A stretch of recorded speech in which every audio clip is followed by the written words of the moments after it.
much, Joe. It gives me great pleasure to introduce Andy Smith, the President and CEO of the BCMEA, who I'd like to give a welcome. Andy has been a driving force behind our own innovation at the BCMEA. After a distinguished career in food, transportation, and newspaper and forest industries, Andy came to the BCMEA in 2007. Almost immediately after his appointment, Andy took steps to change the organizational culture, where the notion of customer member was born out of that shift to become the focus of the association's activities. The new, and I would say innovative BCMEA has focused its resources with a customer-centric emphasis. A positive relationship with the ILWU is essential to the success of that commitment.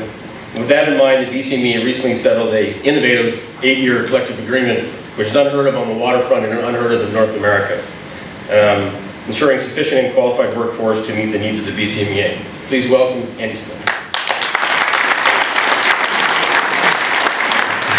Thanks very much, John. And thank you, Joe, and thank you to NMSA for allowing BCMEA to be the primary sponsor and host of this event. We're very pleased to put it on, and we're very pleased to be able to show off our city. And also, we all get to pretend we're at the United Nations, for those of you who support that organization. Those of you who don't, you can just sit there and think it's just as bad as I thought it was. So if you screw up your eyes a bit, you can imagine I'm U-taunt. There we go. When John came to me, I guess it was a couple of years ago, with the notion that we would put our names forward to be a sponsor for this event, we spent some time saying, well, we're going to have this event, we're going to put on a conference. Well, sort of why are we going to do it? What's the theme going to be? And one of the things that is always near and dear to me is this notion of innovation. The notion that we are creative business people, that we are creative practitioners in what we choose to do, and in this particular realm, in safety. And also, when we think about a conference, well, what happens when you go to a conference, other than the usual kind of cliches, which we all tend to live out with tremendous self-discipline, headaches and shaky hands the next morning? Really, a conference, in my belief, should give us not only a time to network with each other, to reinforce our commitment to our practice, but also to step back from what we do and think about it perhaps in a broader context than we normally do in the day-to-day grind of fulfilling our corporate and social responsibilities in the workplace. And that's really what we want to try and have happen here, and that's really why you see the kinds of exhibits that you're going to see here, and you'll hear the kind of speakers that have been lined up over the next day. In terms of safety itself, our industry involves very large objects moving through space. It involves mobilized equipment, it involves tremendous opportunities in terms of confined space dangers and fall dangers, etc. So we really do confront safety within our various business enterprises. And it really calls into question for all of us as to, well, what drives safety in a commercial culture? Which takes us to the next question. Well, what in our culture, in North American culture, in neo-capitalist culture, if you like, in the neo-capitalist democracies, what is the cultural acceptance of risk? Because there's no such thing as absolute safety. We're all dealing with risk. We're dealing with tolerances for risk. And within our culture and within our society, there are clearly areas where there's much higher tolerance of risk than others. You know, if we think about skiing, if we think about motorcycle racing or motorcycling as a sport, these are clearly activities which individuals are permitted and certainly through marketing campaigns encouraged to participate in. But certainly they generate or create a modicum or a piece, if you like, of a risk profile which is much, much higher than you would find in normal day-to-day activity, and certainly would be orders of magnitude larger than the risks that are acceptable in the workplace. So this notion of risk, what all of us as safety practitioners, or you as safety practitioners, deal with as a commercial reality from day to day, it is not an absolute, it's a relative thing. And that the relative stature or position of risk within the corporate cultures that we occupy, over time, we no longer have women working in mines. We have all types of regulatory regimes, procedures, techniques, mechanics to avoid, to reduce risk to human beings in the workplace. Because in our world, the risk has to be reduced to its absolute minimum within a commercial context. So all of us who've been involved in safety, sooner or later, are going to come up against the kinds of questions that maybe keep you up a little later than they should at night, which is, as commercial people, as corporate individuals, as representatives of the working people in these various institutions, what is an acceptable level of risk? And there really isn't a clear answer, because I think all of us in this room probably have dealt with that question. There is this tremendous drive to create, the enormous benefits and privileges that we get out of democratic neo-capitalist forms. We are in a golden age, if you like, of consumer goods, of longevity, of the ability of people within a society to have a life which is pretty much the life that they can generate through their own initiative. But we really, when we come to a conference like this, and it was my impulse with John that we would drive perhaps some thinking around this issue of how do we come to terms with this. My view is that in your head, if you set up an opposition between commercial requirements and the requirements of safety, we're kind of asking the wrong question. Because they are in opposition to a certain extent. And it seems to me, what I was hoping that we would be driving as a notion today is the idea that we have to think about innovation. We have to think about how do we come up with the better creative solutions within the commercial context. Because typically, safety practitioners operate in a regulatory environment. All of us are subject to state, provincial, federal, municipal, perhaps industry association rules, regulations, and procedures which govern how the workplace operates in terms of safety. And that really is, I think, only half the battle. I think all of us have been in a situation where we've done everything right, we've followed all the regulations, we've followed all the routines, we've done everything that we believe is humanly possible, and yet we do get that phone call that there's been a serious accident, or worse still, there's been a fatality.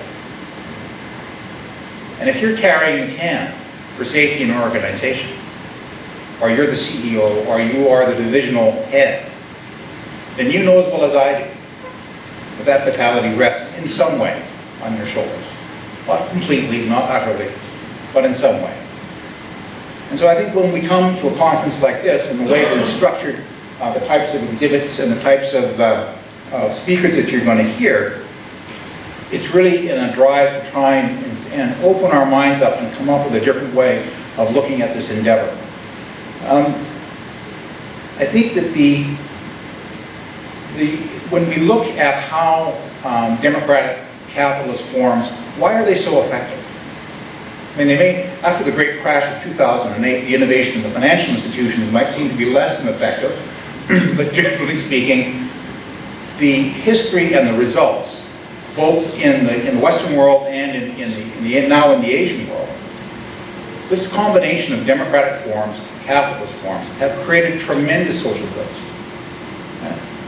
So when we look at what we do, as what you do as safety practitioners, I think it puts an onus on you not to be hall monitors, not to be the arm of regulation, but you have to participate in the commercial drive and commercial impulse of the organization or business that you find yourself in. And how do you do that?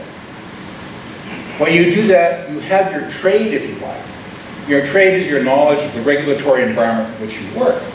But there's also an obligation upon you, I believe, to understand fundamentally and in fine detail what is the business that you're involved in. How does it make money? Where is the money made? How is capital invested? What are the mechanics of the business? What are the innovations, what are the techniques that your particular organization possesses which gives you a competitive edge in the marketplace in which you compete? And it's your ability to function in the commercial environment and to bring your innovations and to bring your ideas forward in a commercial environment, which couples with the commercial link, I think creates a more powerful engine for safety within an organization. You can't simply wave your finger at the manufacturing guy or the distributing guy or whatever and call down upon him the great weight of regulatory overburden saying, well, you've got to do this or we're going to be really in the deep doo-doo if anything happens. That'll take you a certain distance, and it's taken probably most companies a very long way.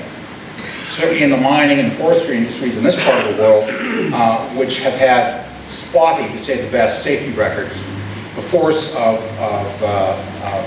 regulatory oversight has been increased. In fact, in Canada, I'm not sure what it is in the US, but in Canada, there is provision for personal criminal charges to arise out of evidence of negligence in the realm of safety and provision of a safe workplace. But you know, that really tends to be, regulation tends to be after the fact.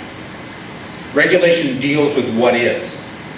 And I think the challenge that you have is to try and create, and through your innovations and through your creativity, as your business moves forward, you should be thinking about those parts of the business where not only are ways of doing things commercially competitive, commercially more effective, but also are safer. Because certainly when you look at most businesses which have exemplary safety records, they have exemplary everything else. In my experience, and I have a somewhat checkered career, which was referred to by John, I worked in a number of industries. And I'm usually brought into industries where there are significant issues, if you like. And they never rest just in one place. So we have to, when we look at the creation of a safe place to work, when we imbue through our ability to create a safe and wholesome workplace, that provides, by the way, a very clear cut in this era, commercial good. And that's the moral authority of business, the social license, if you like. And certainly we've seen, like with the British petroleum spill or disaster in the Gulf of Mexico. I mean, the civil society, when they looked at the activities which led to that disaster, what does that do? That creates more oversight, that creates more regulation, that creates more hampering of the ability in a neo-capitalist form to be as creative and as expansive as they might like. In this particular part of the world, forestry has been for 150 years one of the main drivers within this particular economy, both in Oregon, in Washington, and British Columbia. And they have faced basically two major constraints, or three major constraints of their ability to do business. Not commercial restraints, they're social restraints. Environment, First Nations land claims, and to a lesser extent, unfortunately, but certainly also to it's the notion of whether or not working in the forest industry is a safe place to work.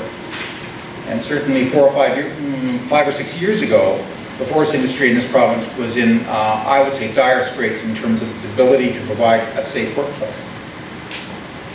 It's not theoretical.